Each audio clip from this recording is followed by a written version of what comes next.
Join me for a relaxing moment of cozy winter homemaking where I'll guide you through cooking 5 delicious breakfast recipes from scratch. These recipes are ideal for chilly winter mornings, catering to busy moms and large families.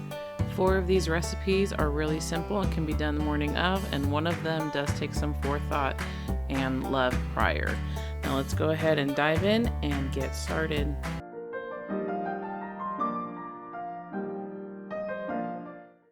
This first recipe is one of my tried and true recipes that my toddler constantly asks me to make, and it is the apple cinnamon baked oatmeal. This can be done in many different ways. You can use any kind of fruit that's in season, and you can either add that fruit or not, just use the sauce of it. So for example, here I am using applesauce. That is the last remaining applesauce that I had made. You can see how I did that in a previous video, and then here I'm trying to get the last out of this other jar. So here I am making a small batch, considering this is 2 cups of the rolled oats to 1 cup of the applesauce and 1 cup of milk. I add a little bit of salt because, you know, what is food without salt? And I add a little bit of sugar, probably about a tablespoon's worth. You can add less or more as to taste. And then I am adding the cinnamon and some splash of vanilla. Here I am going to be using my water glass eggs, and I just got done washing them. I'm going to crack them open in the bowl, and yes, they lose their form, but you sniff them. That's where the bowl is going, to my nose, and then I pour it in. And you do that for every single egg you're using. Really though, if you crack a bad egg, you're gonna know before it gets to your nose. This is just a precaution. So here you could have also added some chopped up apples. I do have one child who does not like that, so I'm just gonna mix it. I will bake it at 350 for about 30 minutes, and it comes out looking lovely, and serve it with milk in a bowl. This is my children's next favorite, which is the sourdough Dutch baby pancake, and I make this all year long. Specifically in the summertime even, I add extra eggs. Here I think I'm only adding about 6 eggs, and as you can see, I'm not using the water glass ones, I'm using fresh ones. In the summer, when I have an abundance of eggs, I will generally add about 8. It gives this pancake a little bit extra oomph. So back there, I just added bacon grease to a pan, and I put it into the oven while it's warming up to melt. And then now I'm gonna come back here. So I did my eggs. Now I'm gonna add about 1/4 to 1/3 cup of milk. You'll notice that I really just don't use too much measuring cups. And then now I'm going to add about 2 cups of sourdough discard, sourdough starter, either works just fine. Then I will be adding my tried and true salt, like I said, everything salt of life, and then some cinnamon, we love cinnamon and everything. And then I add some vanilla, and I believe I add sugar in here sometimes, I may have here. And then you're just gonna kind of mix it around, make it, you know, like a batter. And once the lard or fat of choice, you can use butter, you can use lard, anything you want, has melted, take it out so it doesn't start smoking. And then you're going to pour the batter into the warm pan. You can also warm the pan up on the stove. You don't have to do it in the oven. I just chose on this day for some reason to do it in the oven while I am baby wearing, but it works out just fine. And so while I'm waiting for the oven to continue heating, I'm just going to refill my sourdough starter now. And you can see that I am not measuring, I am just eyeballing, and I will make 2 trips to the sink to get it to the consistency that I want. And this is my preferred method. I don't like to sit there and weigh it out, and I use my sourdough so often that I can't really add too much, in my opinion. So now I'm just going to put it in the oven at 425 for about 20 minutes.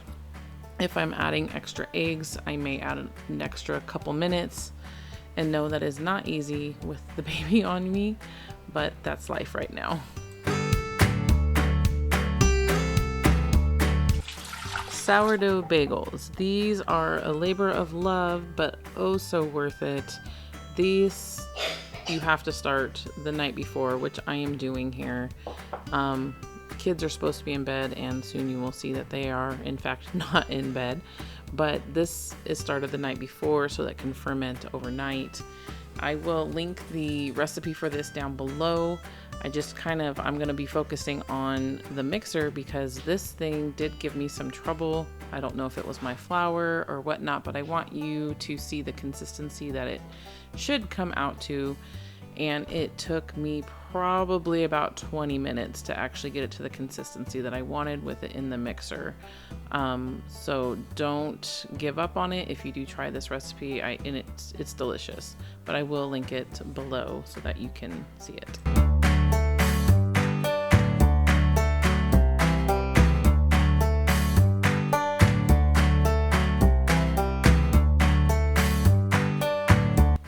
This is only the beginning amount of flour that you are supposed to start with, and this takes a little bit of time to even come together, but it's the last part that just, I don't know what it was, but I just couldn't get it to come together. I felt like I just kept adding more and more and more. They did come out really well, so just, go slow.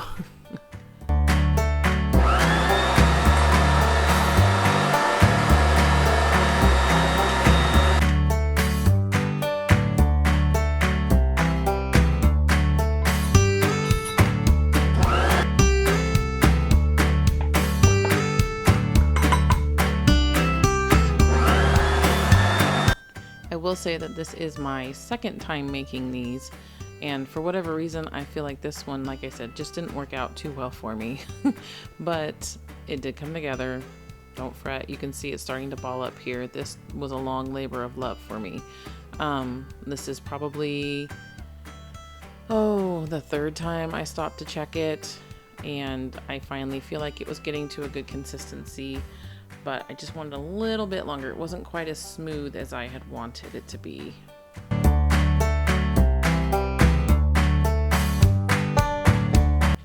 So now I'm just going to use my trusted olive oil, and you can see my child was not in bed. They had actually gone outside to look at the stars with the telescope, and so they were super excited about that. So here I'm just kind of smushing it into a ball. You can see how it is a lot smoother, very dense, and bagel-like, to say the least.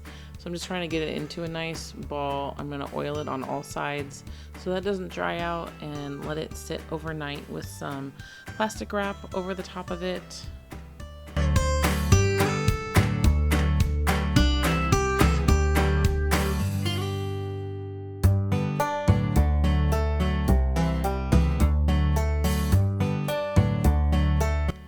And I do put it on my stovetop because I use my stove all day long essentially, and it's generally a warm spot, so it rises pretty well there.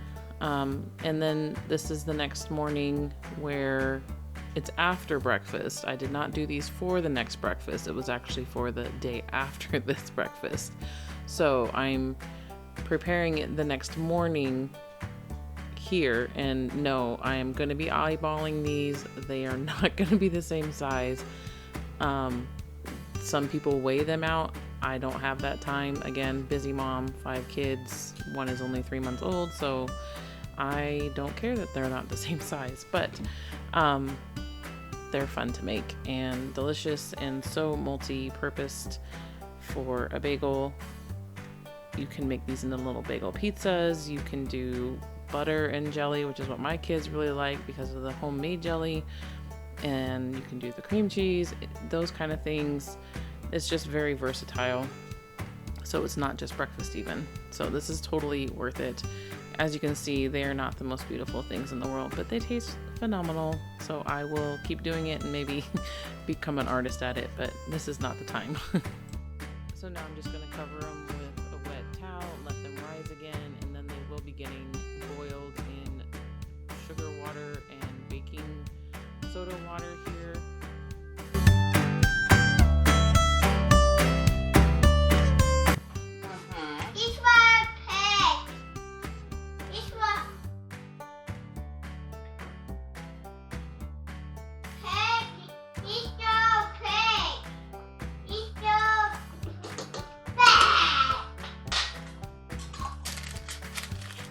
So I'm just going to kind of make that hole a little bit again, since they did rise some.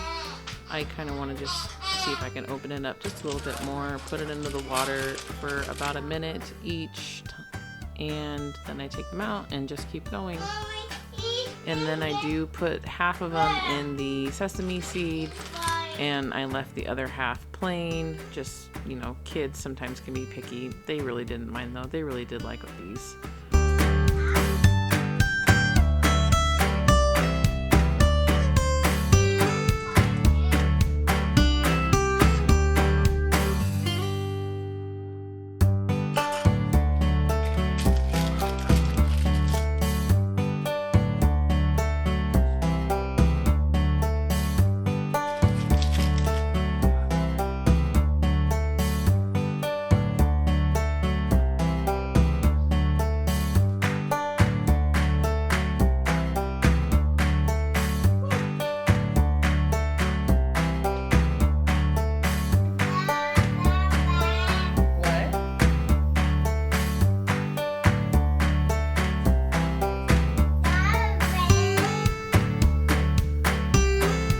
There.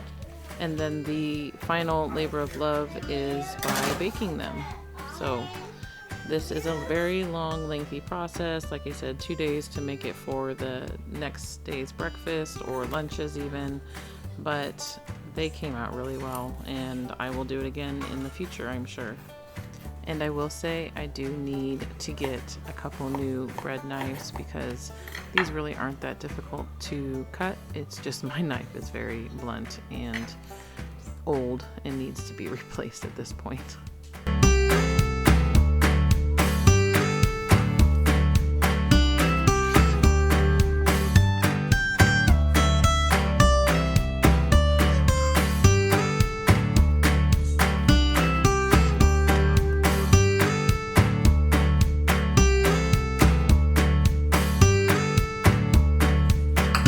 Next up is sourdough pumpkin muffins. These were absolutely delicious, and I bet would be even better if I had had the forethought to defrost my homegrown pumpkins that I had pureed and put in the freezer. But as you'll see, I am actually just going through my pantry. I'm going to be using a canned pumpkin.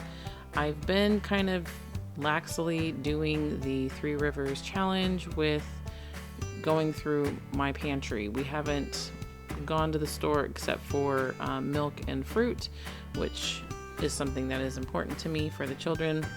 And as you can see, I just made my own brown sugar. I just used regular sugar and added some molasses to it, mixed it up, and it was nice and rich. I just don't like buying brown sugar anymore because it usually gets hard by the time I get to it. This way, I just have it on demand, and I'm less wasteful this way. My mother gave me this new to me, old to her, what she used to use as camping cast iron skillets, and that was the tiniest one that she had, and I absolutely just love it for melting butters and stuff. Highly recommend it. So I've already put the baking powder in. This is baking soda now, and then I'm going to be adding the salt and then mixing up the dry ingredients. And off to the left you can see that is the canned pumpkin that I had mentioned, just kind of getting through it. And then this is the pumpkin spice, and I don't know about you, but I'm just going to use that little teaspoon to mix it around. No sense in getting anything else out and dirtying it, in my opinion. And you can see that beautiful brown color of the brown sugar, homemade brown sugar, and all of that butter. I'm just kind of scraping it off the sides to make sure that it actually all gets mixed in together really well. And then here's the pumpkin puree. And you'll notice that I do have a KitchenAid off to the side, and I'm using my Bosch, and I can't get behind the KitchenAid anymore. You'll see that quite a bit. I use it for very small batches of things, but for the most part, I am just using my Bosch. So I added some vanilla, and now this is the sourdough starter again. I really do love to incorporate it as much as possible when I'm cooking, just because of the fermentation process. It's already broken down. And then I also just don't want to be wasteful. I want to use whatever I'm putting in there. And if I'm just going to throw away my discard, that's very wasteful. That's just going in the trash or down the drain or wherever you're putting it. So yeah, find ways to use it, or don't be feeding it that often.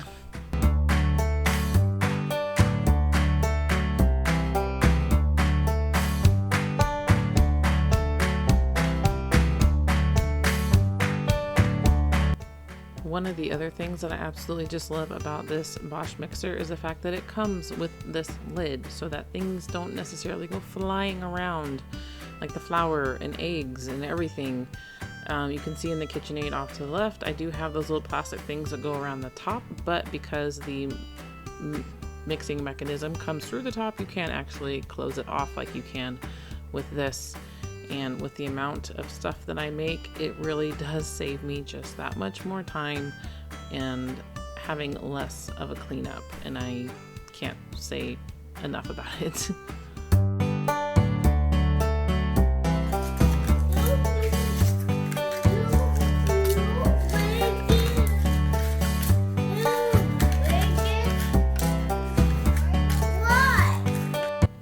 I know that some people don't like using the muffin cups, the paper ones like I'm putting in here, because it is added waste. But for me, in this season of life, I really feel that I need these for ease of cleanup and for getting them in and out of the pans. It's so much easier, and the kids really enjoy kind of playing with them, like peeling them off, licking them, all that kind of weird stuff. So I just make sure to buy the recycled kind. That's kind of my, I don't know, meeting in the middle, so to speak. So one of my sons here is putting little chocolate chips on the side. It gives them the little chocolatey goodness that they want, but I'm not giving them too much by mixing it into the batter. And then my other son is going to come and do the other muffins. So they got to take turns. They were super excited about that. The kids really do just like to be in the kitchen with me as much as possible, and I really do try to slow down and find time to bring them alongside and do even little things like this. Even my toddler, she's been wanting to have the footstool up watching me while I'm doing dishes, and I just kind of give her a rag and she kind of wipes up the water for me. Just different things to make them included a little bit more makes them very, very happy.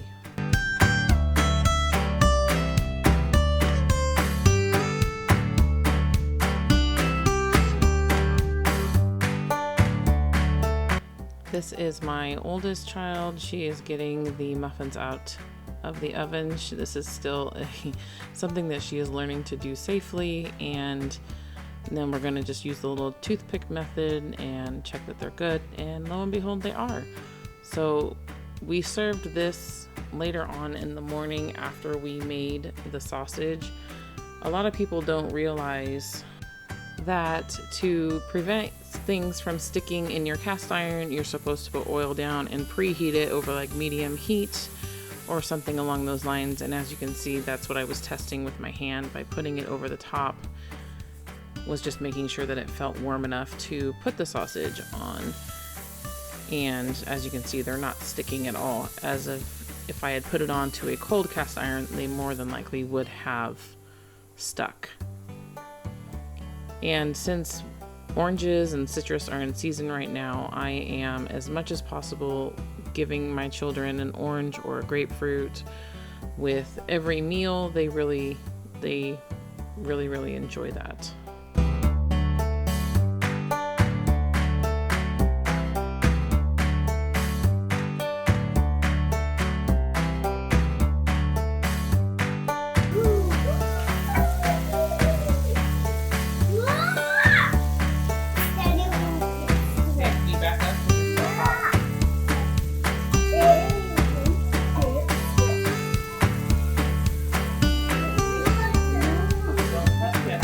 Hot.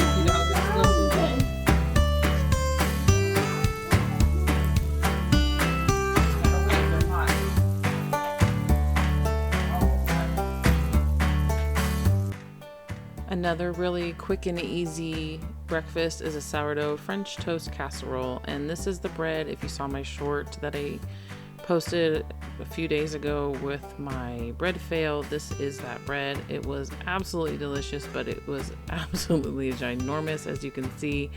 So I'm just kind of repurposing half of it because we did use it for sandwiches, but again, it was really awkward and large. So this is just cutting it up for a French toast casserole. And as a busy mom, this is a lot easier than standing at the stove doing 1, 2, 3 pieces at a time, just chopping it up, putting it in the casserole dish, doing the eggs, the vanilla, the milk, and I can't remember what else did I put in here? Maybe some cinnamon and sugar, it looks like.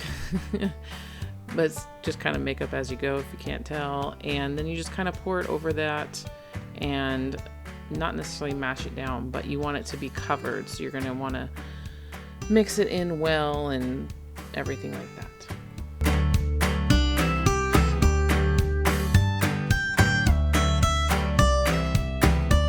I will say, make sure that you grease these pans very well. I use bacon grease for everything. If I had lard, I would use that, so that this does not stick. I have done it haphazardly before and it stuck, but as you can see, the whole thing is just pulling up. So don't be afraid to use that bacon grease, lard, use it, it's good for you, and it just comes right up.